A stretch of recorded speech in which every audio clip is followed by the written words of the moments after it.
Welcome to the Orthodontic Pearls Podcast, where we share tips and tricks to better your clinic, business, and life. And now your hosts of the podcast, Drs. Chris Teeters, Brian Anderson, and Andy Sarpadar. Welcome back to the Orthodontic Pearls Podcast, or OPP as the cool kids are calling it. Chris, you down with OPP? Yeah, you know me. Yeah, that's right. Of course, we'll be sharing tips and tricks to better your practice and your life. But before we get into our show today, I wanted to share a concept attributed to Nick Saban, arguably one of the greatest football coaches of all time. Nick describes the 5 enemies of greatness. The first is entitlement. Success tricks people into thinking they deserve more without doing more. Saban says you get up every day, you're entitled to nothing. Past effort doesn't guarantee future rewards. You've got to re-earn it every single day. The second enemy of greatness is lack of discipline. This is the gap between talent and achievement. Discipline means doing what needs to be done, especially when you don't feel like it. Cutting corners, showing up late, it all compounds into failure.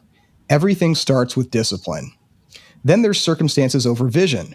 Average performers let conditions dictate their effort. The great ones don't. Your standard can't change just because it's raining, you're tired, or things aren't going your way. If you want to be great, you don't have many choices. You do what it takes. Fourth is self-pity. The fastest way to lose is to feel sorry for yourself.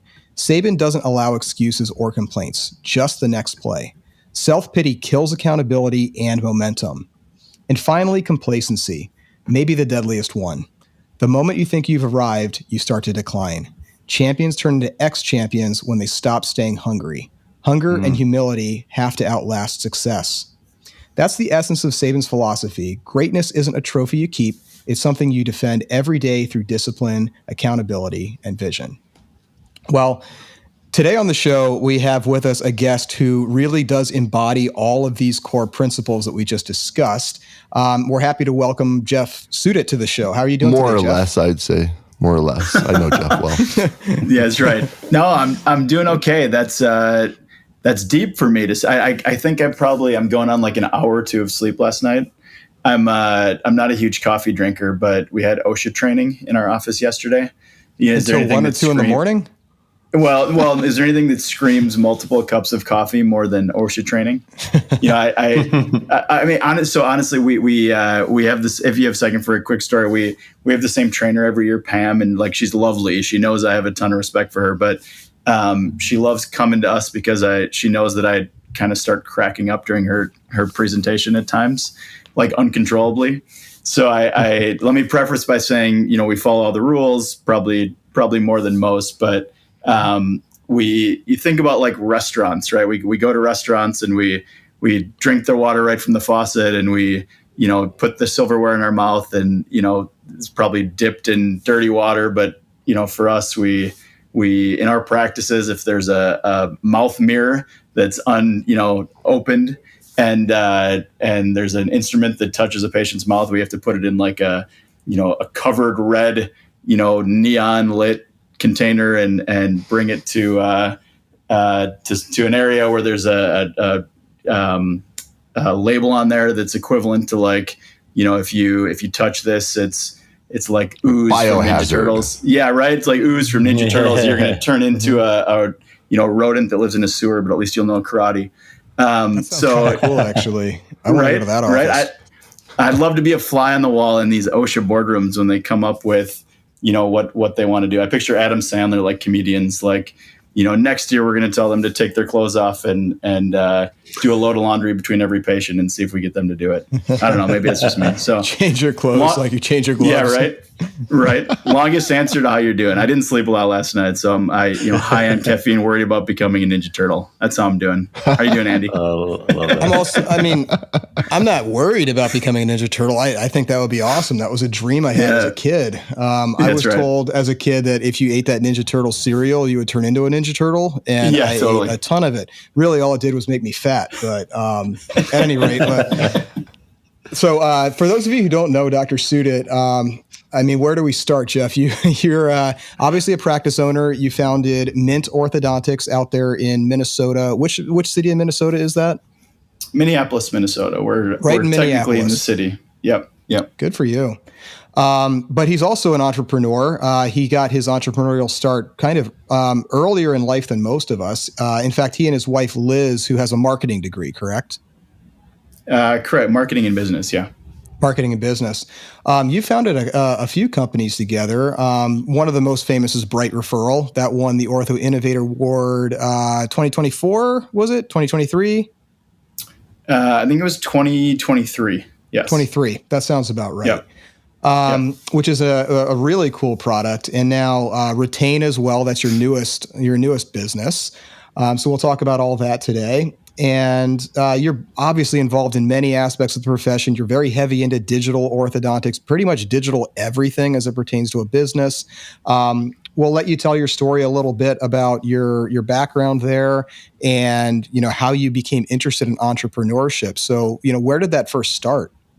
I was 16 I was working at a country club. It was kind of my first job where I was a tennis instructor. And the pills, there's a lot of big corporations in Minneapolis, some of the, multi-billion-dollar companies. And one of them's Pillsbury, and the Pillsbury grandma comes in and she asks me to string her racket. And I string it, and, I knew who she was. And she says, "You did such a great job. I'm going to give you a tip." And she reaches in her pocket and she pulls out a lollipop that she got from the bank and hands it to me. And I was I quit the next day. And I went around to a bunch of those people that I taught tennis to, and I started doing private lessons to all of them. And that turned into a camp with the captain of the girls' tennis team eventually. So we would have, 30, 40 kids come during the summer. So that was a much better way of making money. So early on. Are you saying that her stinginess is what inspired you to quit and become an entrepreneur? I think maybe it was. Yeah. I want to know, did you poke her in the belly right after she gave you that lollipop? That is kind of interesting, though, isn't it? I mean, I think we're constantly scanning for divergence. Like our brain's constantly trying to find something that doesn't fit. Right? We want consonance. We want congruence. We want things to feel like they are aligned.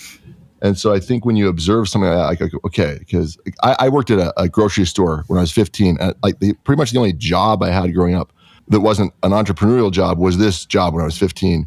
And I saw the same thing. We had a billionaire that lived down the street, one of Utah's 2 billionaires at the time.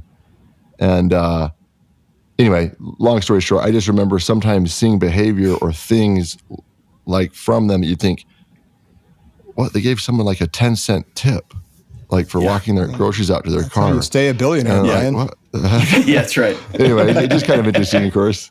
I'll be looking for that lollipop icon, and the next time they flip around that screen for the tip, that's what I should do. Or the Home Alone 2 lollipop. Animal, little wadded up piece of chewed gum. Yeah. Yeah. Now you can flip that screen right back around. I've got something better for you. Here, let me see.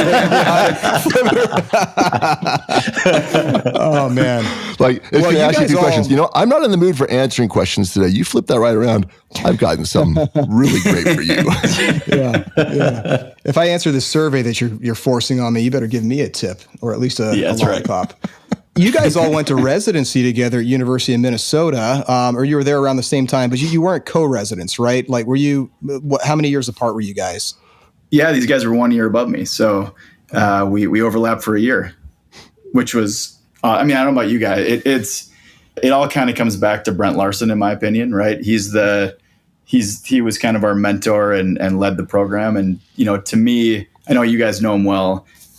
To me, he's the best kept secret in orthodontics somehow. He's been an AAO president, and the guy's always the smartest guy in the room, but he's also the most humble and personable and loves new technology. So, myself, Teeters, Brian, Brandon Owen, Jackie Sheik. I think there's a lot of people that come from that program that are pretty tech forward. Absolutely. Yeah, he is pretty remarkable guy. And I think what makes him so interesting is the way he does things, because he's not in it for the recognition, which of course I think is a good example for us all.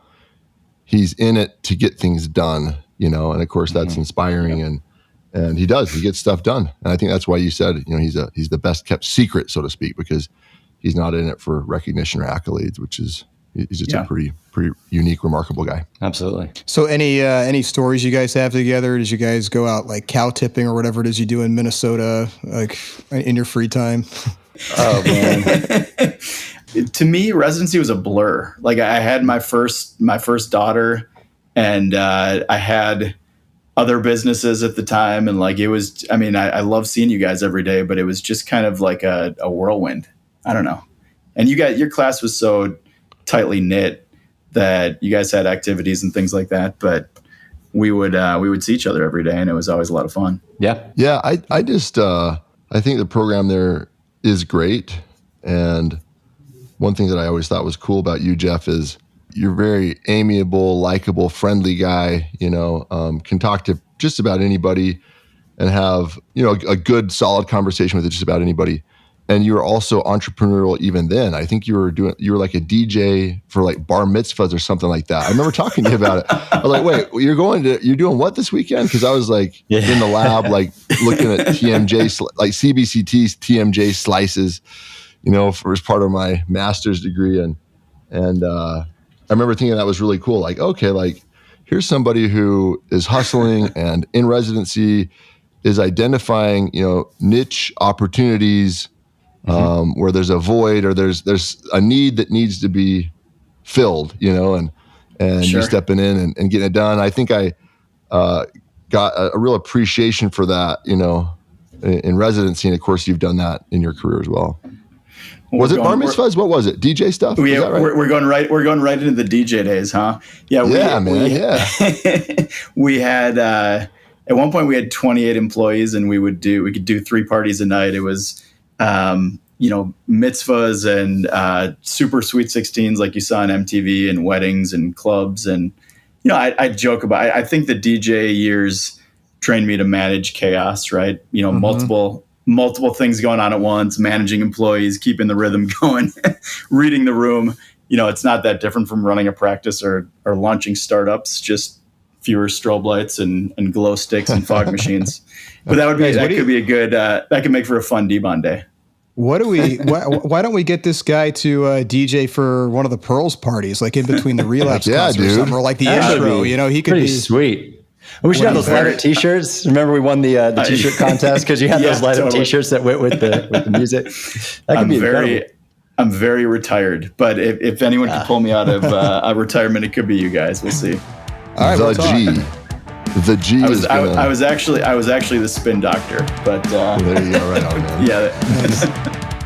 Did you know you can earn 15.75 CE credits from the comfort of your home by visiting orthodonticpearls.org? We've just released all 32 presentations from the 7th annual Orthodontic Pearls Conference, available for streaming at your leisure. You'll also get a CE form where at the end of each presentation, a code will be announced that you'll enter on that form to validate the credit. You'll learn some of the best pearls from guests like the braces guy, Dr. Grant Collins, on how to overcome service disasters without breaking a sweat. From Dr. Kyle Fagala on how to achieve 45% overhead, I'll be sharing clear aligner techniques and 5 of my best practice growth pearls. You'll also learn the best money-saving practice pearls from Dr. Brad Chevatel, and learn how Dr. Ben Fishbein grew his practice from $2 million to $29 million of annual revenue with techniques on how you can get there. All 32 presentations plus 15.75 CE credits are available for purchase for only $4.99 by visiting orthodonticpearls.org and clicking on the digital download tab. There isn't better content at a better price on the planet. These files won't be available for long, so be sure to get your copy of all 32 presentations, earn 15.75 CE credits at orthodonticpearls.org today. That's orthodonticpearls.org today. Geoff, I'm sure you have a ton of pearls for us, so that's going to bring us to our next section here. So Chris, I'm going to kick this off to you, and let's get into some of Geoff's favorite pearls. Yeah, I mean, just kind of going off of the DJ thing, as we were talking about, I was always amazed that you're able to hold down a DJ business while you're going through residency. And then as soon as you got out, you're opening your practice, you're involved in Lightforce and aligner companies and creating your own companies, and I feel that we can relate to that, running a meeting and being a practice and band and all that. We just love to hear thoughts on how you balance your passion, your practice, and being an entrepreneur. And I wonder if you're just most happy when you have a bunch of things going on.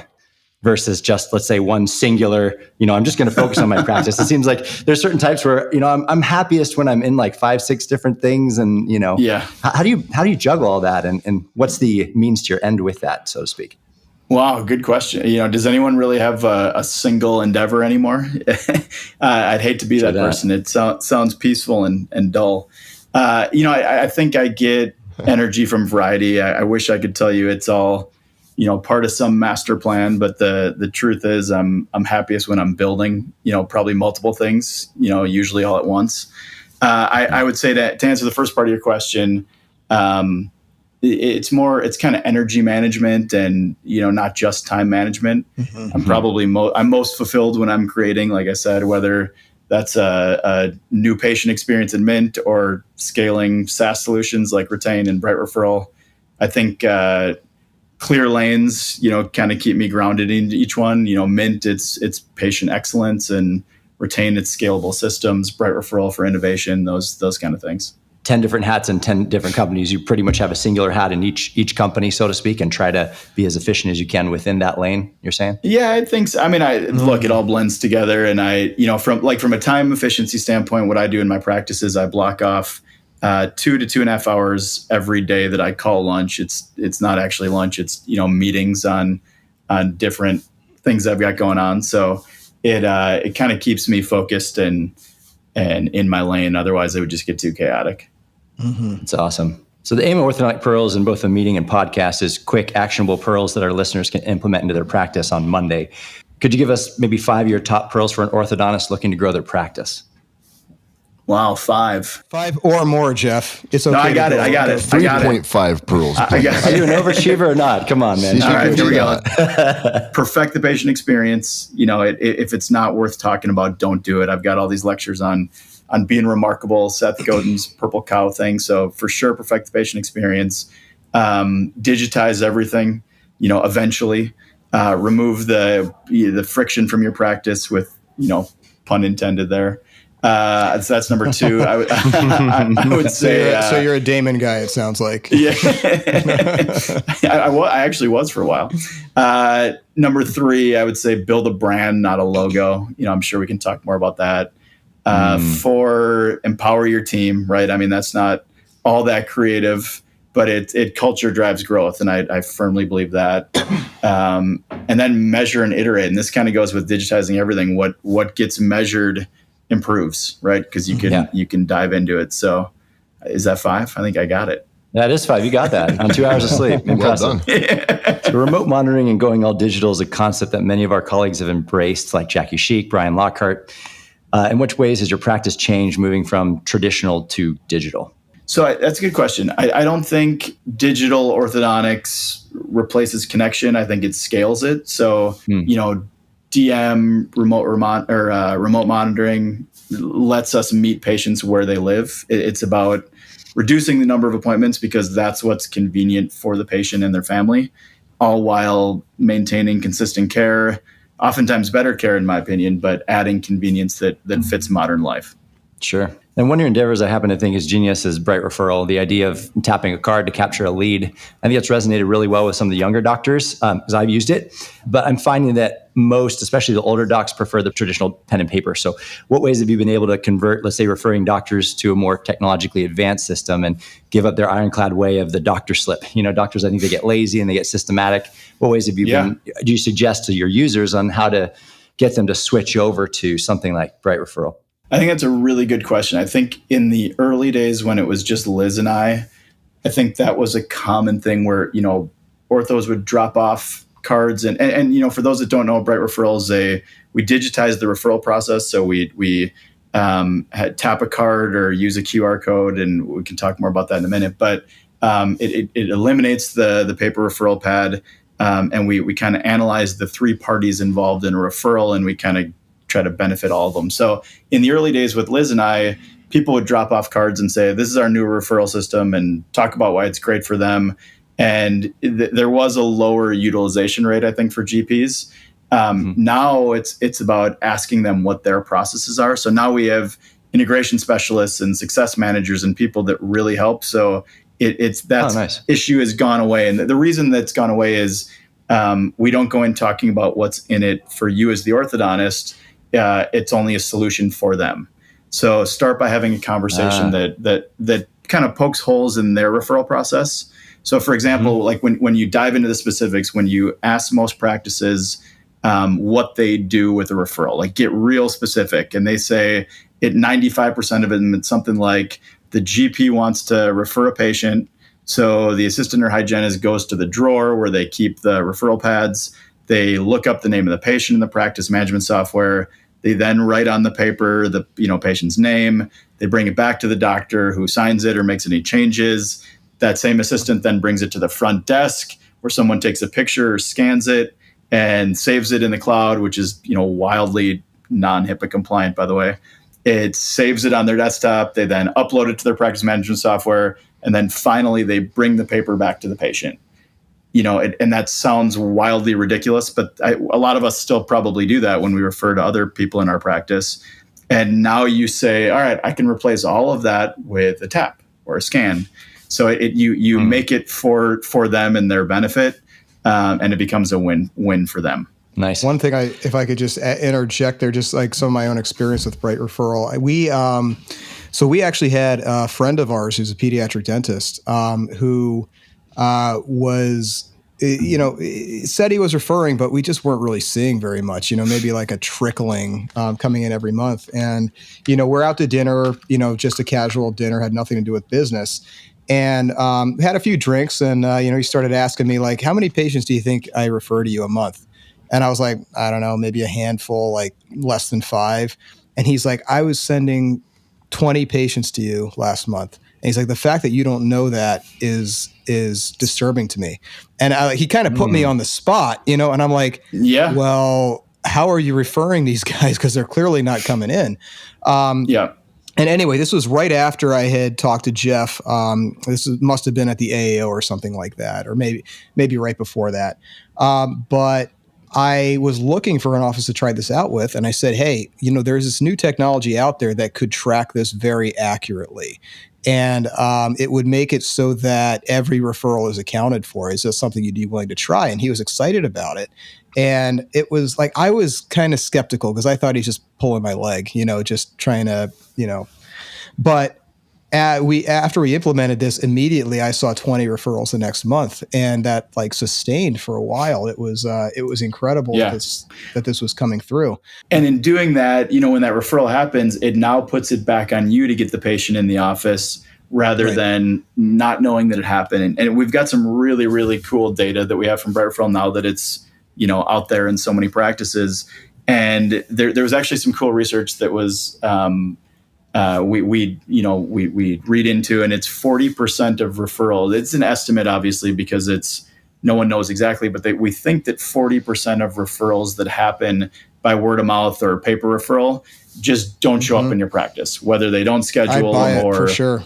Yeah, I mean, it's crazy. And those are the ones too, those word of mouth and the ones from GPs, they're much more likely to start than, Google AdWords or things like that, some of the digital ones. Yeah. So we've really, GPs was kind of our initial focus. We also now we literally just launched a couple weeks ago where you can send a link to a patient, they save it to their phone, and now within their Apple Wallet, they've got a Bright Referral QR code, and they can share that with multiple people. You can use that for team members. Nice. We can use it to track all different kinds of events that we do to measure your ROI. So it's a pretty robust software, and we're doing it really so exactly how you described, Andy, so you have the visualization of that data, and then can capture those hot leads. And, we price it all where if you get one extra patient from it, it pays for itself, which, you get in the first few weeks, obviously. Now, last thing I'll go to, and it's a different question that I had planned, but I went to dinner last night with Brooke, and kudos to you. She said one of the best presentations she's ever heard was from you at OP Summit. It was incredible. I didn't get a chance to hear that one. I was meeting with her at the time, or with one of the other angel people. But I want to know, what were some of those things in your talk that you think might have been the real standout things that you'd want our listeners to know from your talk? That's very nice of you and Brooke to say. It was cool because it was really one of the first few times that I've been on a bigger stage and wasn't paid for by another company. So I got to kind of go up there and speak about what I do in my practice and why I do it. And I think a lot of people think they have digital practices. And what I did was I painted a picture of bright referral on the front end before they come in the door, light force, aligners, at-home monitoring for everything in the middle, so everything clinical, and then retain, which I'm sure we'll get to on the back end. So now everything that walks in my door until long after the patient leaves is all digital and tracked. And I kind of really dive into the benefits of that data and how you can kind of pivot and use that to perfect the experience in your practice and scale. So that was kind of that was the focus, but it was fun. It was fun to just go up there and talk about everything that I want to talk about rather than just have it be company focused. Sure. And this kind of transitions to what Andy is going to talk about next, but do you have any practice growth pearls for those living in competitive metropolitan areas like Andy and I do in Phoenix? Yeah, totally. So, I would say you don't win by being louder, you win by being remarkable, right? So compete on experience, not necessarily on price. Make your practice feel different enough that people talk about it. Design, culture, ease of doing business, become your marketing, right? So let me give you an example for my practice. I use sponsorships as the example. So a lot of us out there, we write a check and we wish them good luck, right? And for me, I love sponsorships. The more the better. So because when we do sponsorships at Mint, we get the email list of every parent. We send them details about the practice, about free consults and seeing everyone at age 7, et cetera. Then we offer them something like a 2% discount on treatment and tell them about how we love treating adults as well. Then we throw the kids a pizza party at the end of the year and send a final email asking if they or their kids have other activities or clubs that we can help sponsor. And now all of a sudden that $500 investment plus maybe $150 pizza party turns into 14 plus starts in your practice, all while helping your community. Yeah, I mean it's a win-win for everyone. I fully expect when someone asks me for sponsorship, I assume that everyone on that team will eventually be patients at Mint when we do that. So when they come in, just to kind of role play this a little bit, mom comes in with a little flyer and like, okay, here's our platinum level, diamond level, whatever. Do you then just say, we'd be happy to sponsor, and then you mention your terms? Because they'll just basically, I'm sure they're just looking for money, right? So yeah, totally. How do you go about that?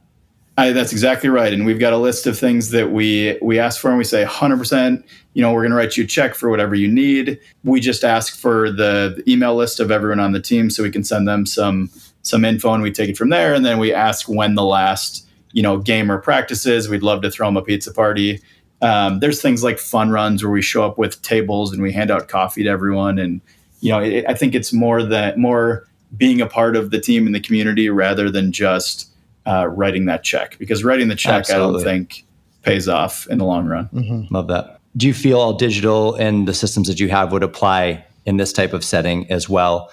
Yeah, I mean, look, for sure. I think when it comes to digital orthodontics, I think digital creates capacity, right? To capture the demand that you earn by creating a really great experience. So it's like it's a force multiplier for practices already doing the right things.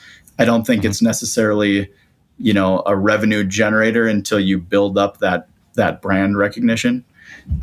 So I think it depends on the practice, depends on the doctor, but it's something that completely changed how I practice and certainly helped scale quite a bit. The Mother of Pearls Conference has a new name, and early bird tickets are on sale at orthodonticpearls.org. For our 8th annual conference, to stay on brand with our podcast and Facebook group, it is now the new and improved Orthodontic Pearls Conference. We are now the last remaining large Facebook group meeting, so we are going big. The Talking Stick Resort and Casino in Scottsdale, Arizona is an incredible place with huge, luxurious rooms, and both the meeting and the Pearls party held downstairs in our conference center for ultimate convenience. no shuttles, and no hassle. You can earn over 15 CE credits while connecting with over 500 colleagues, view 50 cutting-edge exhibits, learn from 30 of our best speakers, including the braces guy, Dr. Grant Collins, and enjoy a rock-themed Pearls party and conference headlined by the world's only all-orthodontist band, RELAPSE. If you haven't been to the Orthodontic Pearls Conference yet, it is a meeting like no other, with the vast majority of our attendees rating it at 5 stars and returning year over year. See what all the buzz is about with your team this coming November 6-7. Yep, there it is again.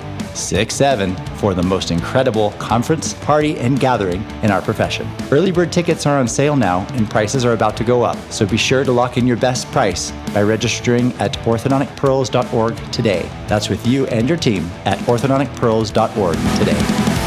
Well, yeah, I think that that is definitely one of the points that I want to touch on pretty heavily, actually. You know, Geoff, you're a very big digital guy, and your systems in general are really dialed in. I think that you can't look at any one of these things in a vacuum. Like, for example, adopt this kind of technology and you're going to get the same results as me. That's like trying to wear Jordans and dunking like Michael Jordan did. You know, it's just, that's not how it works. Now, I'm going to pivot a little bit and get into some of the tougher questions here. So, you know, I call this section Andy's Arguments, at least until I come up with a better title for it, you know, but sounds good. I want to push back on meeting, some of the, if you will. I like that even better, actually. Or Arguers Anonymous. That's what we can call this. So, well, one of the first questions I had here was, you know, I listened to your interview with Chris Setta on the Illuminate Orthodontics podcast. And one of the things you mentioned was data collection with this digital, which is something that I didn't really consider. But certainly that is huge value because at our monthly meetings, we're always wondering, like, well, how can we enhance the patient experience? And we're just kind of shooting from the hip or going by our gut. But you actually have data to back this up, which I think is incredible. Of course, the human element is always the weak link in a data collection of that nature. I mean, for example, we send out a survey and we get responses from those who may have time to fill out a survey and not those who are actually too busy to do it. Obviously, self-reported data tends to err on the negative side rather than the positive. I mean, these are all documented biases in data collection, all coming down to that human element. Now, you said that you've incentivized your team to log their successes, but also their failures. I'm curious if we can dive a little bit more into that system, because I know from my personal experience, people are people and they're busy. They're not always motivated to put that information in there, and certainly not if they have actually screwed up. So how do you incentivize someone to like document that they broke a bracket, for example, or make it so that they don't log that under someone else's login by accident, you know, because we switch chairs, you know, it seems like it can get convoluted pretty quick. So how do you resolve that? Yeah, for sure. And that's it's never going to work. It's never going to happen if you're asking them, you know, on a random Excel sheet to track their failures or their issues. So I think what you're referring to specifically is Lightforce. And Lightforce at its heart is a software company, right? They manufacture brackets, but they can do things like, you know, change the bracket or change the base or the hooks very quickly because they change the software and then it gets 3D printed that way moving forward. So they can, you know, reiterate or do different iterations of whatever they want over time. And I think the benefit of being a software company is that data. So for every bonding, an assistant has to log in under their name to see that bonding. And then when they do the bonding with Lightforce, you get a backup bracket for every tooth.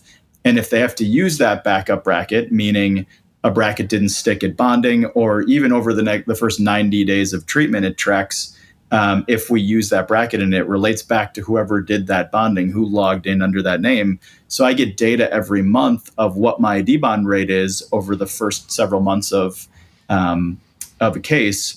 And, you know, in my practice early on, you know, Lightforce went through some issues with debonds, and I can see in the data, because they've been doing this for a while, I can see in the data a pretty high debond rate. Now I've got every assistant in my practice down to less than one bracket average. They're actually closer to 0.25 broken brackets each. And if they have a month where they do more than 10 bondings and they have 0 debonds, which obviously there's, it's patient dependent as well if they're eating something. But if they have 0 debonds, they get a pretty nice bonus. And if everyone is under 0.25, they all get a bonus each month. So it's an example of how that company uses data to our advantage to better the patient experience. I think they can do, this is the very beginning still with Lightforce. It's still a young company. I think in the future, they might be able, this is not coming from the company, this is just me, but they might be able to scan once the brackets get placed. And that will right away tell us if every bracket was put in the right position. And if not, they'll tell you to do a repo. I think they can have end of treatment data gathered where they can see, maybe in all of your light plan setups, you have a little bit too much canine tip or torque or whatever.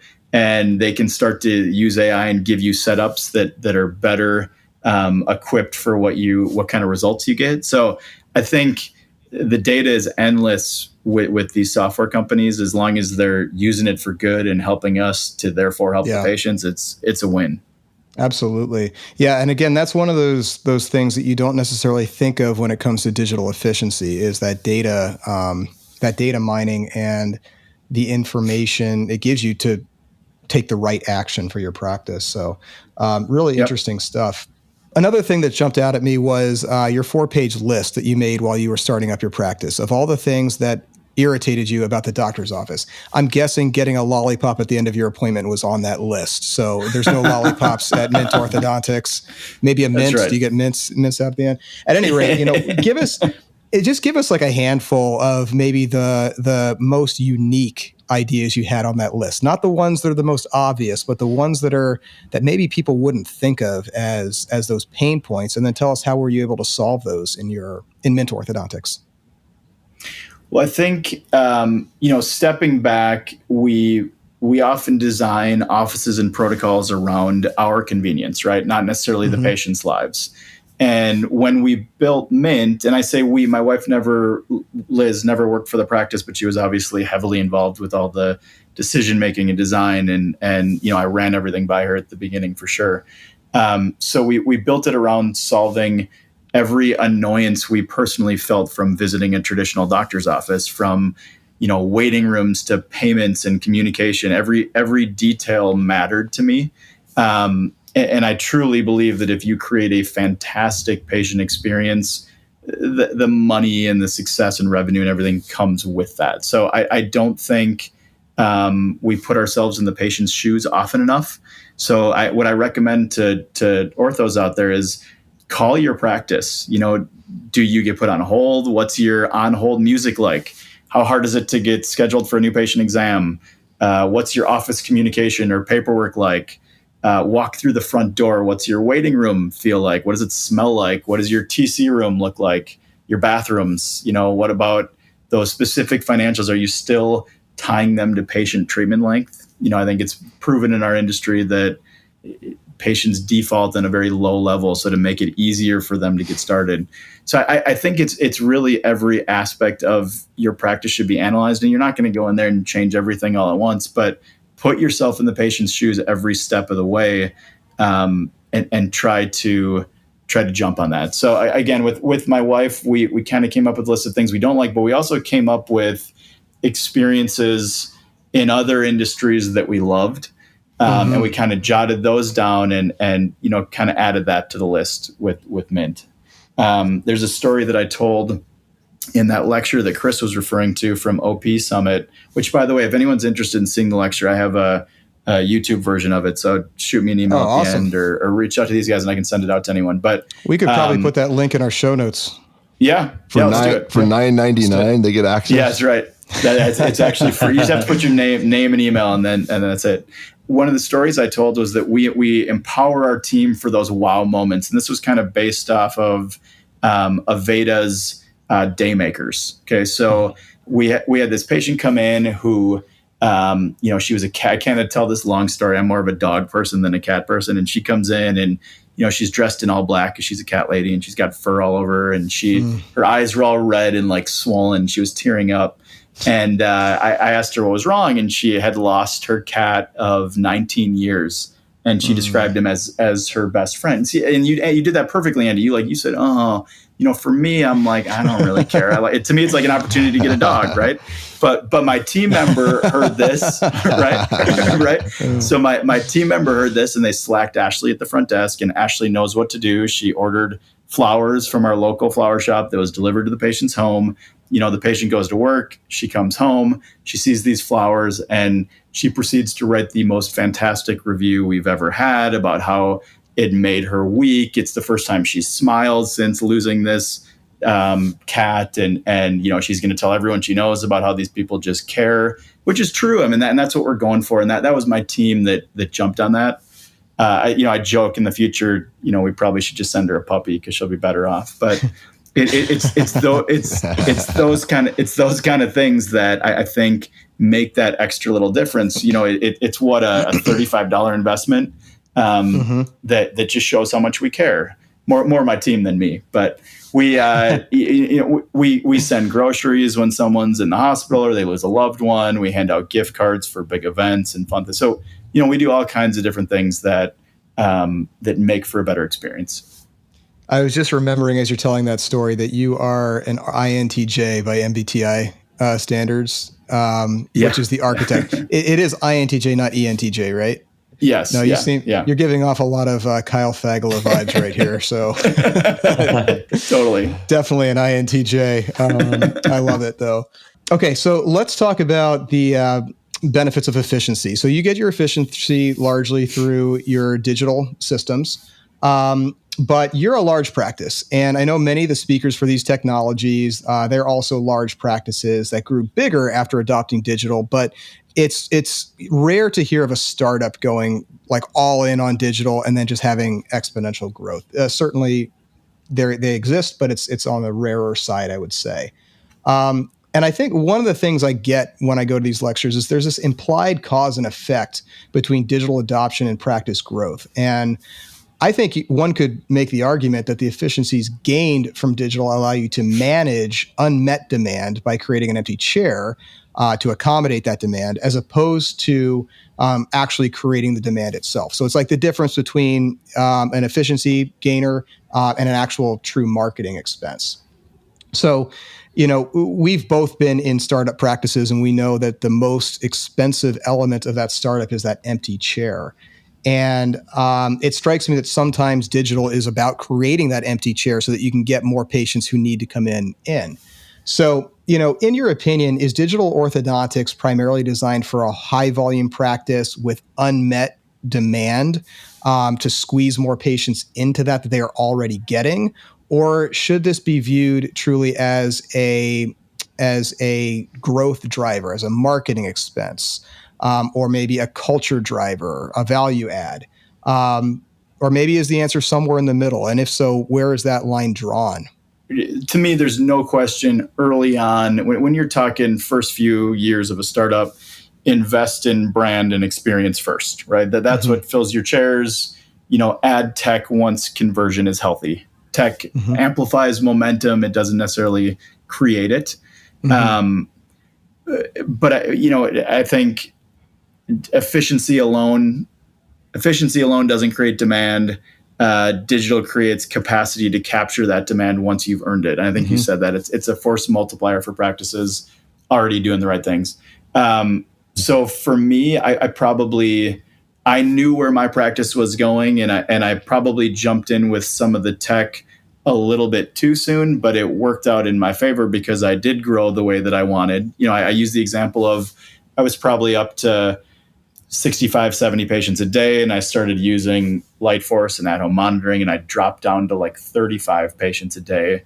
And then I built back up to 80 patients a day, but I, scaled my practice 3x, 4x from where it was when I started. So I think every practice is different. It depends when you want to jump in and how big you want to get. I knew that I wanted to have a growing, booming practice, and I saw that happening. So I jumped in early because I wanted to scale in that way. But that's not for everyone. There's more boutique shops where that's not a priority. I think that's a very fair answer. And, certainly with that efficiency also comes patient experience for the right patient, of course. I mean, there are patients who are going to be very drawn to the idea that they only have to come in for 3 visits during treatment. Of course, there's also others who want to be seen for every little thing, which you probably don't want those patients to begin with. Very good argument to be made there. But certainly you have to decide who your target is and, play in the sandbox that you exist in. Ideally choose the right sandbox as well. You mentioned dental monitoring, and that's something, I might get in trouble for this next one, but I want to poke at the logic here a little bit, because I'll be honest, I'm not completely sold on the value proposition of remote monitoring in particular.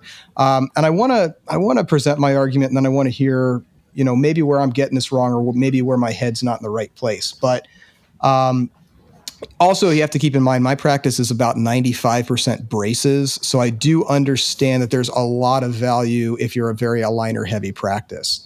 But, let's look at a braces practice, predominantly braces. It costs something like $50 per scan box for one of these remote monitoring services, and then roughly $20 a month for the subscription. And then you'd need either a dedicated team member who ends up being pretty highly specialized, because they have to be able to answer all these questions. They have to be able to run a chair as well as look at this and understand how the software works. Or you can hire something like Remote Response, Glenn Krieger's company, which isn't especially expensive, but it is one more expense on top of everything else. So, the justification for this is that if you're eliminating office visits, then you tend to come out ahead because office visits are expensive. But we found when we tested something like this that our patients tended to over-communicate, often flagging issues that didn't really require intervention, something that we could have easily caught at the chair the next time they came in, and you just fix it right on the spot. But now that it's been flagged, they insist on coming in, because it almost sounds like we're backpedaling or making an excuse that, oh yeah, I know you have that problem, but you can wait till the next one. It's like, well, no, I'd really rather come in and be seen right now. It's like, well, we don't have space for it. Obviously, that's not how we present it, but you get the point. Anyway, it creates that confusion, and have you seen that issue come up in your own practice? Because clearly that kills the efficiency right there. And the follow-up is does this really work for a braces heavy practice, or is this really something that is designed for aligners? First of all, I am a very aligner heavy practice. I do about 70% aligners. So everything in my office, we track value per visit. So that's a term that's become a little bit more popular lately. I've been doing it for years, and we have a spreadsheet at the end of every case where the value per visit is added up as the total amount the patient pays for treatment, and you divide that by how many times they come in the office. And I think Chris Benson says you want to shoot for like $300 or more per visit. Mm-hmm. In our office, with all the digital stuff we use, we shoot for $500 or more per visit. And I look back each month, and most fit into the norm that I wanted to. And I look at those extremes on both ends to see what worked or what didn't work. So I'm big at looking at that. I think to answer your specific question with braces, the reason it works so well for me is more related to the fact that I'm doing these digital brackets. So using light force. So the torque and tip is built into the bracket. So in theory, I can go a lot longer between visits, 14 to 20 weeks sometimes with certain wires. But I would never feel comfortable doing that if patients weren't monitored, because if a brace comes loose in week 2 and I'm not seeing them for 18 weeks, now that time is all wasted and it's not worth it. So I think that's one advantage to DM in a case like that. The other is, in my state, in Minnesota, dental assistants go through 2.5-year training program. So different than a lot of states, and they get paid at a very high level. But they can also remove adhesive with rotary instruments. So when we see a lower left 5 is debonded, we've got that backup jig set up for light force. Patient comes in, the assistant is already set up with that backup jig ready to go. They take off the adhesive, they put the bracket in the perfect spot, and the patient's in and out the door in 15 minutes. That is a great patient experience. It's incredibly efficient for the practice. I don't remember the last time I've personally had to see an emergency in my practice, which is just a life win right there. So those are the kind of ways that we use it and love it. But I think that's practice specific. If you're using traditional brackets, you're going to get some of those advantages, but maybe not as much as working with one of those digital systems. I think that's a fair statement. It's part of a bigger ecosystem. No question. You can't look at any of these things in isolation. It's like Michael Jordan's shoes again. You gotta look at the whole picture, and if that fits with who you are, then great. Or you can use that as a model if that is the direction that you want to go into. You train like Michael Jordan, and then you maybe shoot baskets like him. You can't just wear the shoes. Totally. And, I'd even add to that, I 100% agree. And I'd even add to that, I think dental monitoring has a goal of doing some really cool things in the industry, in my opinion. And an example is with Bright Referral. We've got a integration where if a practice is using DM and they want this turned on, as soon as that tap happens where a patient's referred to the practice, it opens up a chart in DM and fills out all the demographic data so you don't have to go and enter it again, which is a super loose integration right now. But in the future, the goal would be to push data back to the GP that referred it. So if there is, a cavity or poor OH or perio issues, that information gets passed back to the GP, and then the GP financially benefits and the patient wins by being seen sooner. And there's that, financial benefit for referring a patient without us violating the Sunshine Act, for example. So I think there's some cool, very, very cool things coming in the future. Monitoring retention as well. I can't announce anything yet. We've heard very exciting things coming with Retain, where at-home monitoring could play a role as well with retention, which could be helpful for practices. Well, that's a great segue to my last comment here, which is on Retain specifically. So, again, one of the pushbacks I have with Retain is that a lot of us use retainer insurance in our practices, and consultants are advocating for this now, and it's a revenue driver for sure. So under what circumstances does it make sense to keep this program in-house? And under what circumstances would it make sense to enroll in something like Retain? And, basically, who is this Retain service meant for? What type of practice? Well, that's an easy answer. Retain's meant for everyone, and you should never keep it in. No, so I mean, here's. I'm glad you brought this up. So, Retain is meant to improve patient care, and for those that don't know Retain, it's a software that looks at, again, three parties. So there's the lab, the practice, and the patient. And we wanted to make it as easy as possible for patients to order retainers. And we want to make it very passive for practices where they continue to get paid on the revenue from that forever, but they don't have to manage it personally. So if efficiency and effectiveness is your priority, you should never keep it in-house. Now, there are a lot of hidden what I tell people is there's a lot of hidden costs and time spent that people don't account for. But insurance is a very interesting concept, in my opinion. It doesn't have necessarily the best interest in mind for the patient. Now, that's debatable, and we can talk about that. The follow through with orthos, in my opinion, tend to they're big on that upsell, but they don't necessarily continue to encourage retention wear long term. I was with a friend a few weeks ago who runs one of the most impressive ortho operations in the country, and they also have a very high conversion rate on their retainer insurance. And I asked him what percentage of patients follow up with retainers after treatment, and he kind of laughed and said, maybe 5%. And I saw him 2 weeks later at another conference, and he said he was curious, so he really dove into the data, and he found that far less than 1% return on a regular basis for retainers.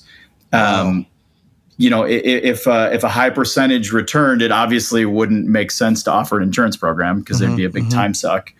Now, as Retain, I can show you a side-by-side financials and show you that after 12 to 18 months, in every situation, you would be making more money off Retain than you would from these insurance programs.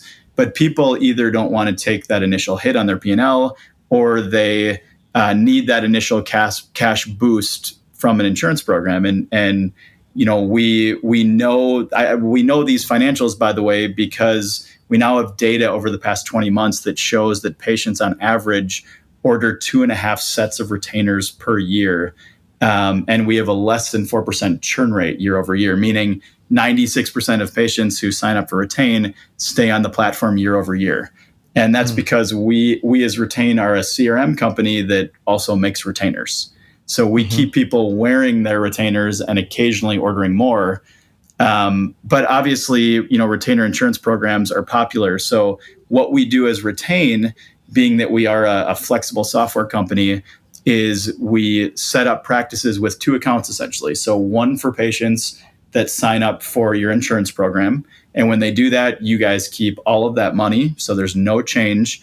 And they can then order inexpensive retainers forever. So, and that might be, $50. Whereas those that don't sign up for your insurance program still put them on Retain, but you set the fees for these retainers. I didn't get into that. So you set a much higher price. Maybe it's $150, $200 an arch if they don't buy your insurance program. So they see that difference. And then you still collect revenue on the patients that don't sign up for the insurance program. So bottom line is it keeps patients wearing retainers for as long as possible. You guys get the benefits without having to do that heavy lifting. Does that make sense? It absolutely does. It's a really interesting concept there. And I think that it's worth doing the math on this because everyone's practice is unique. And again, you're a data guy. I think that it may not work for everyone, but maybe some people would be surprised. It just comes down to those numbers.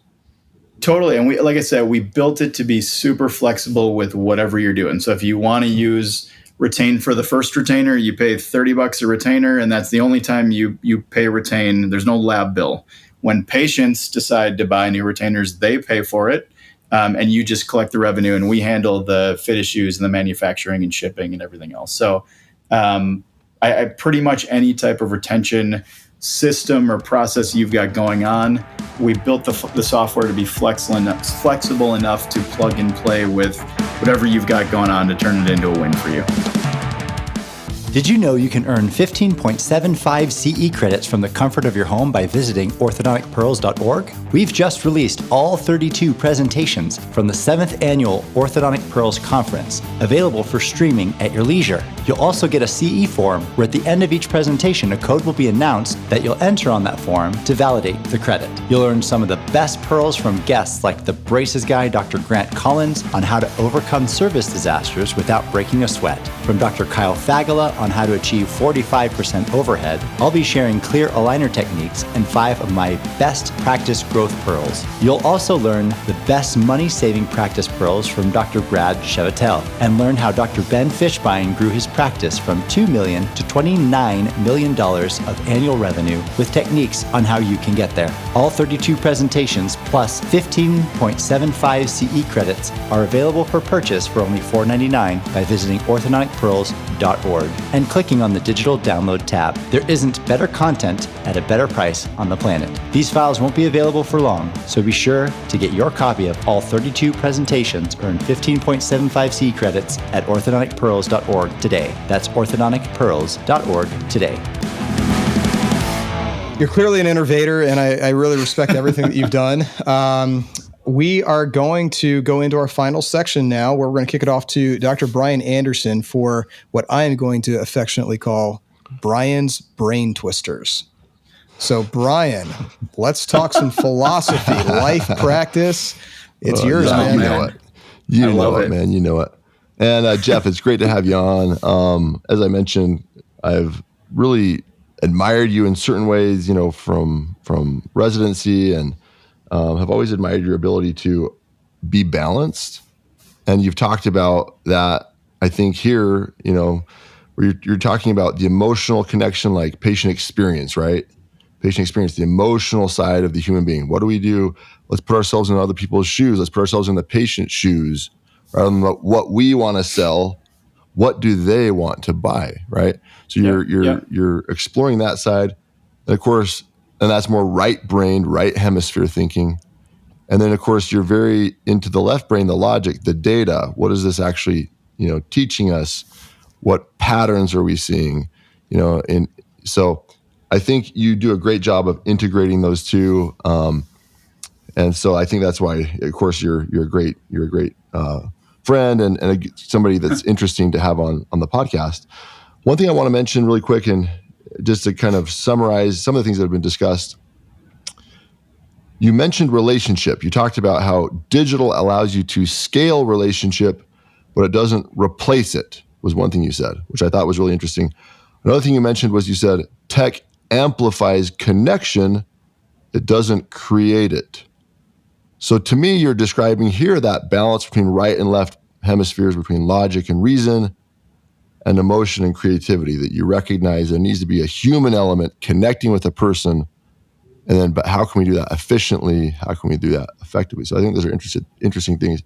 And then in the story of the cat, as I was listening to that, and I agree with you on the dog thing, by the way. Okay, good. Oh, yeah. I mean, I can understand, I guess. I mean, I try to put myself in someone's shoes that loves cats. Yeah, there you go. It's tough for me to understand, but I can appreciate it, I guess. But I think if you would have sent a dog, that would have been the best thing. But anyway, I think, as I'm trying to peel back the layers there, to me, what you're really describing is the strong human need to feel connected and not just involved.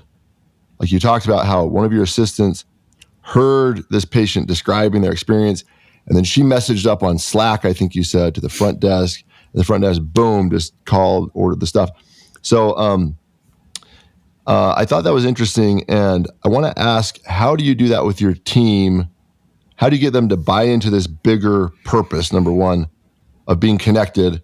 And number two, is that something you specifically said, like, hey, I want you guys to be listening for specific things that stand out, and I'm just going to trust your judgment, and you message so-and-so up at the front, and then you put in an order, or do you have a certain limit per day of how much you can do? Tell me about that. All right. Well, first of all, you said a lot of nice things there, so thank you. I love you. You're the best. You're the best. So I appreciate it. Look, I think it all comes down to you treat your team as your family and above. You pay them higher salaries that they should get and better benefits, and surprise them along the way with what a fantastic place your practice, your business is to work.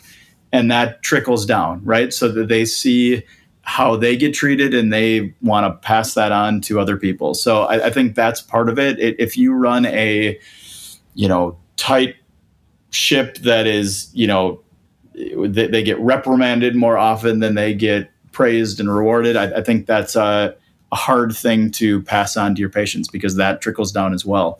So you're talking about like fear-based culture versus a love-based culture, really? Yeah, is sure. Is it fear-based or is it love-based? Is it connected, or is it sort of like I have to prove my worth? I totally, and I think to me a big part of it is having their back, right? I mean, we all have those patients that say ridiculous things that they shouldn't say, or that having a bad day and whatever, and when they hear you stand up for them in front of the patient, I think that helps build the bond as well. All these little things go into it where they need to feel like it's a safe, fantastic place to work. And then I think they pass that on to the patients, in my opinion. I think that's part of it. The other part, I kind of lost train of thought, but what was the end of the question was, how do you, to empower the team, right? Yeah, so yeah. I like my TCs know, for example, that they have the ability to throw in a discount or a whitening or something in treatment with someone who is just appreciative and nice and gets the word out for us, versus someone that maybe takes a lot more time. That's going to take time throughout treatment. So I empower my team to make those decisions, along with, like what you said, with the gift cards and the groceries and the flowers. And they know that money is not the issue. I'm not counting the dollars when they make those decisions. I empower them to do that. And I think they then feel a much bigger, tie to the treatment and to the patients and the practice. And it creates that community and vibe that I'm going for. So yeah, it sounds like there's quite a bit of trust. And so for you to trust them, for you to empower them, hey, I trust you to make the right decision here. And so you do what you need to do. Obviously that would go back to like HR too, like, and hiring. And to me, it sounds like you've done a great job of being very specific from the beginning. Like, what type of people do I want to have on my team? Like, what kind of energy does our office want to have? What type of patient are we catering to, right? Yeah. To me, it sounds like you've been very intentional from the beginning, mapping out like, what do we want to be, rather than like, oh, I want to have an office. Okay, well, great, but what kind of energy do you want to have at your office? Like, what kind of vibe do you want to have? What type of people do you want to have? I mean, tell us about that a little bit. Yeah, and 100%. And that has evolved over time, and it's always changing. And, I'm picking up different ideas from different people along the way, no question. And, there's assistant shortages and everything else that goes into it. But I am probably a little bit easier on the hiring side, but we also let go of people really quickly when we figure out it's not the right fit. So I tend to trust people and give that, as soon as they understand the trust and the culture and everything that goes into it, they are able to make those decisions. But within weeks, if it's not the right fit, we move on quickly. So that's one thing that I would say works for me, where I tend to give people a chance easily, but we take that away when it's not the right fit. Are you really specific in the training? Like, how do you get people to buy in? Or is it a process of elimination that you're hiring maybe more than the average because you're letting people go faster and you just find the right people through just enough people filtering through, or maybe a combination of both, I imagine, maybe really specific on training and, hey, here's what our culture is, here's our mission statement. Yeah. So, and we absolutely go through that. And, we're one of the things with me, I tend to be a little bit laid back in the practice, and that's kind of hurt me as we've grown to 16-ish team members or whatever it is. I needed to scramble and put more systems and processes in place because, like all of us, I kind of made it up as I went on. So there's no question that has been dialed up more recently. And they do have specific training and people that they meet with and hang out with along the way until they're ready to run their own column or work at the front desk or whatever it is.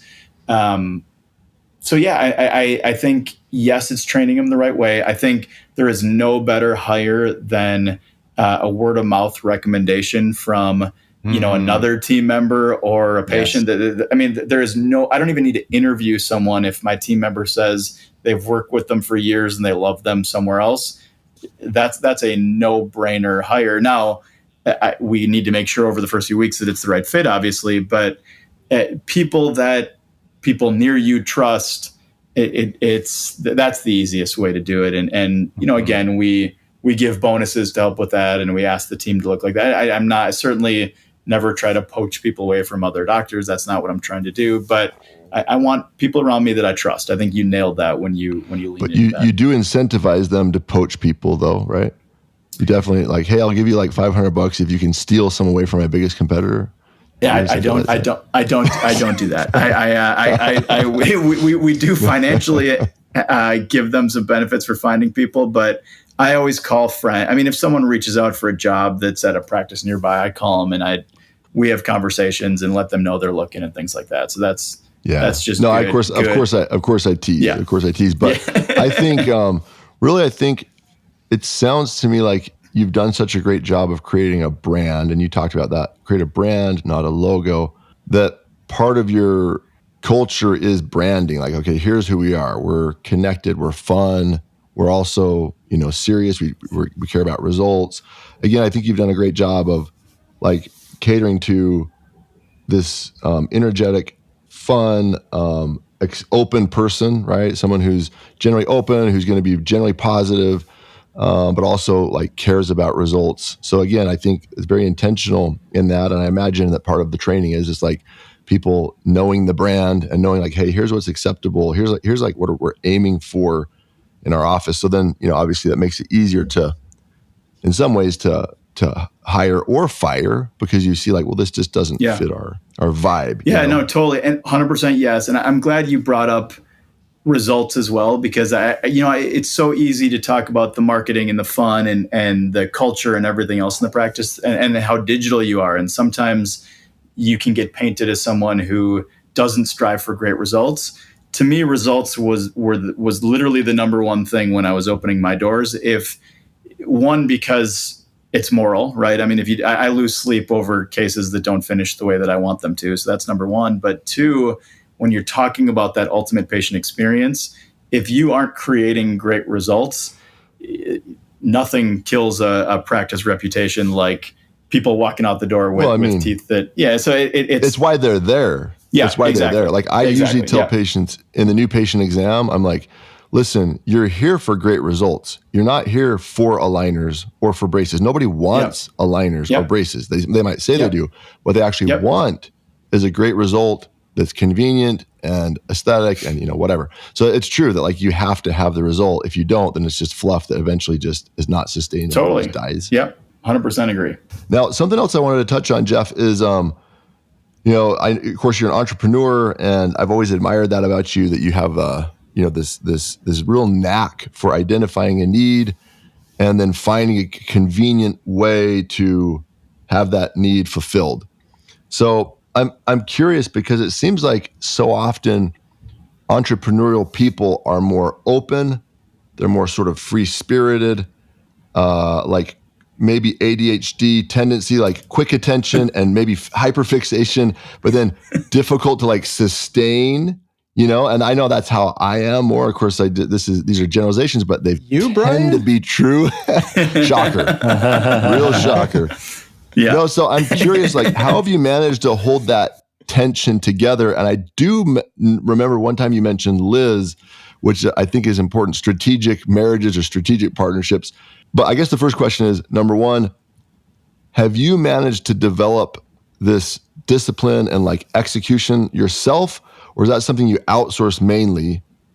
And number two, if it is something you outsource, how have you approached that in terms of strategic relationships? Yeah, great question. I think you nailed this by bringing up Liz, my wife, who's brilliant and, deserves most of the credit for things I do. So I think this is where Liz and I kind of balance each other out, right? Both of us have creative ideas and we look at things from different perspectives. So, me from the doctor side and her from the patient and parent perspective. But she's got this background in marketing, advertising, business.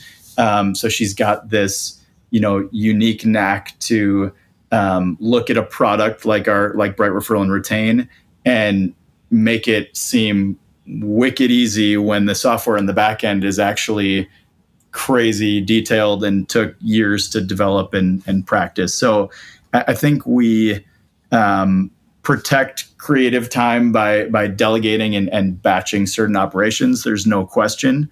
So you especially in our practices, you have to be able to delegate if you're going to scale to a large number and people. So I think the answer is both. I do tend to be Doug from the movie Up, where I see a squirrel and I'm on to the next thing.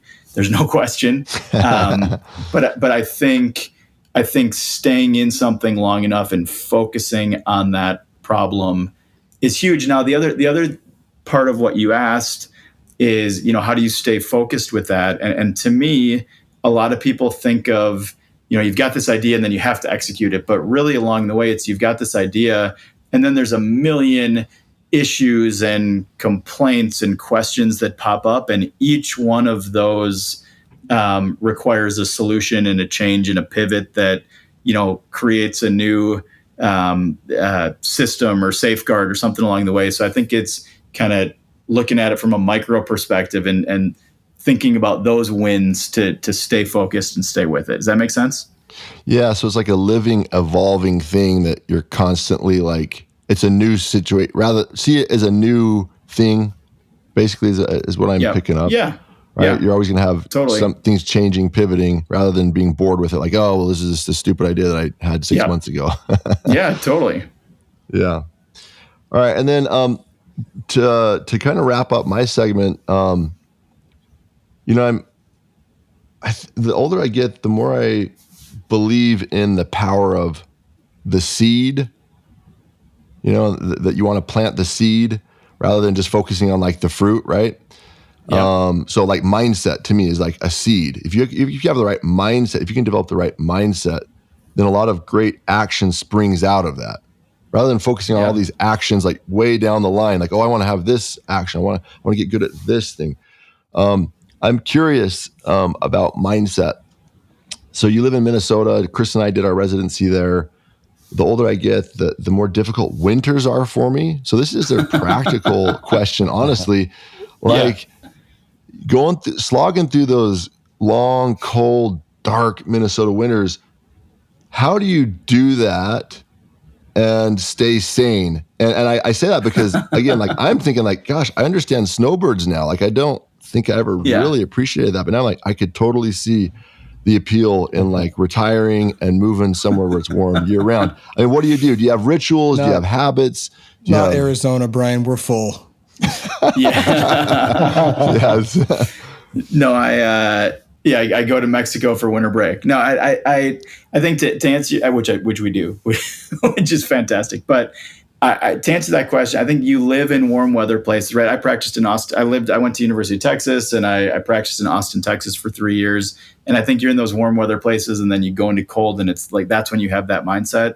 I think when you're in it and you live in Minnesota, for example, or Chicago or wherever you are, people around you aren't really complaining about what's going on. That's what you live in, and you see kids everywhere that are just excited to be in snow. And I've got right around the corner from my practice, there's like a huge sledding hill. So we hear kids screaming and having fun all day long. So yeah, it's snowy and it might be darker more often, but there's people having fun. People aren't staying inside in their caves. They're just dressing a little bit warmer and doing kind of the same things outside. So I would say living through my kids, the patients, all of them have fun, exciting sports and activities and events and things going on. We still have community events. We do a reindeer day at practice where, there's a Santa that comes in and we make potato latkes on one side and there's a balloon guy. And it's like, there's like 800 plus people who come through the practice, 800 kids.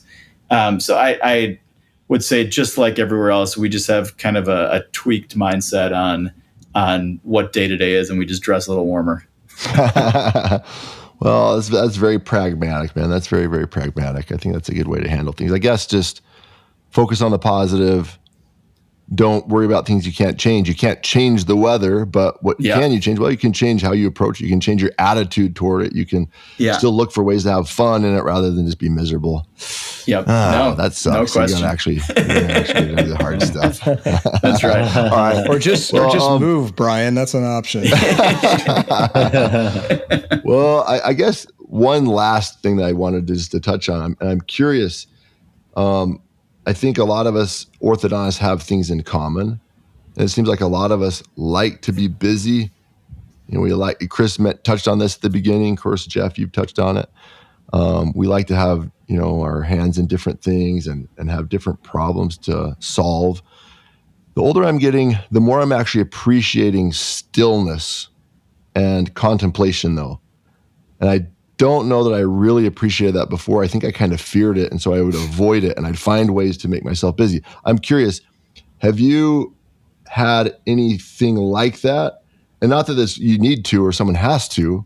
This is just my experience. I think other people sometimes have this experience, but as you're a father of 4 now, you're, approximately, my age. I think you're late 30s or something. I'm early 40s. Is this something that you've noticed? Have you noticed an increased appreciation of stillness and contemplation? Or do you think that's just a bunch of crap, a bunch of sort of? No, I think it's hard to focus enough on self-care when you're running, 2 SASH startups and an orthodontic practice, and you've got 4 kids. Like, there's no question that some stillness sounds fantastic. Now, I'm probably the type of person that would get bored out of my mind quickly if there was too much stillness. That said, for me, I spend 20 to 30 minutes I wake up before everyone. I spend 20 to 30 minutes kind of stretching and doing some things I need to do for my body and my health. And I think that's an opportunity to just kind of sink in and let things, that's kind of how I handle it. So like, there's no question that there's a massive health benefit to it. I'm 40 and I think I've got, some busy years, to say the least, ahead of me in the near future with everything that we've got going on. But I have fun with that. And I that's kind of what excites me. If I felt differently, I think, I would have to start, shedding some of those things, and probably not the 4 kids, but other things, and focusing more on stillness. I'm hoping maybe when I get to be your age, when I'm a little bit older. No, I'm kidding. No, it's in everyone's future, and there's no question that we go hard and we need to do a mental reset. But that's probably not my strength at the moment. Yeah, you're in a lot of things, and I think you do that really well. You manage to do it very gracefully. So I think you're a good example for other people who are in a similar life situation. Yeah, or have got a bunch of different things going on. Well, I appreciate that. Thank you. Hey, man, it's been great to have you on. Of course, I really was glad to have you as a resident classmate at University of Minnesota, developed the relationship there. And then, of course, post-residency, we've had the opportunity to work on a few projects together, one of which is Olive Aligners, which has been a really cool project, fun group to be a part of. And I would say, really, it's the relationship. It is the group dynamic. It is the chemistry of that group that, for me, has been really special. But they've also, in my opinion, done a great job with like branding. That's been cool to work with you on that project over the last couple of years. Yeah, no, I think it's a fun group. I think there's a lot more you'll hear from it in 2026, and I think it's everything we've talked about with convenience and experience. I think that's where that company plays in with Olive, where it's utilizing things like at-home monitoring, remote response, beautiful aligners, and kind of a unique design, kind of all in one thing that's going to be a win for the patient more than any one. So you'll hear more about that in 2026. But always a lot of fun to work together, dude. I love it. Well, awesome, guys. Great discussion. Thanks for being with us here, Geoff. That was awesome as always. And that's going to be a wrap for this show. So hopefully you're able to get some sleep today, Geoff. Maybe read through some of those old OSHA notes that you took or your AI took for you and just fall asleep that way. If you'd like to check out Dr. Sudit's YouTube lecture that he mentioned, we will be posting that link in our show notes. And then for the small fee of, what was it, Chris? $19.95 Canadian. We'll, I'm just kidding. Totally free as long as you have a YouTube account. As always, if you're a vendor in the space and you'd like to get your message out to over 9,000 members of the orthodontic community, reach out to us at orthodonticpearls@gmail.com to inquire about sponsorship opportunities for our Facebook group, MOPC meeting, or even the podcast. Prices are going to be going up in 2026, so make sure to lock in your 2025 rates now by committing today. Thanks to all of you for tuning in. We look forward to connecting with you on the next one. The Mother of Pearls Conference has a new name, and early bird tickets are on sale at orthodonticpearls.org. For our 8th annual conference, to stay on brand with our podcast and Facebook group, it is now the new and improved Orthodontic Pearls Conference. We are now the last remaining large Facebook group meeting, so we are going big. The Talking Stick Resort and Casino in Scottsdale, Arizona is an incredible place with huge, luxurious rooms, and both the meeting and the Pearls Party held downstairs in our conference center for ultimate convenience. No shuttles and no hassle. You can earn over 15 CE credits while connecting with over 500 colleagues, view 50 cutting-edge exhibits, learn from 30 of our best speakers, including the braces guy, Dr. Grant Collins, and enjoy a rock-themed Pearls Party and conference headlined by the world's only all-orthodontist band, RELAPSE. If you haven't been to the Orthodontic Pearls Conference yet, it is a meeting like no other, with the vast majority of our attendees rating it at 5 stars and returning year over year. See what all the buzz is about with your team this coming November 6-7. Yep, there it is again. 6-7 for the most incredible conference, party, and gathering in our profession. Early bird tickets are on sale now, and prices are about to go up. So be sure to lock in your best price by registering at orthodonticpearls.org today. That's with you and your team at orthodonticpearls.org today.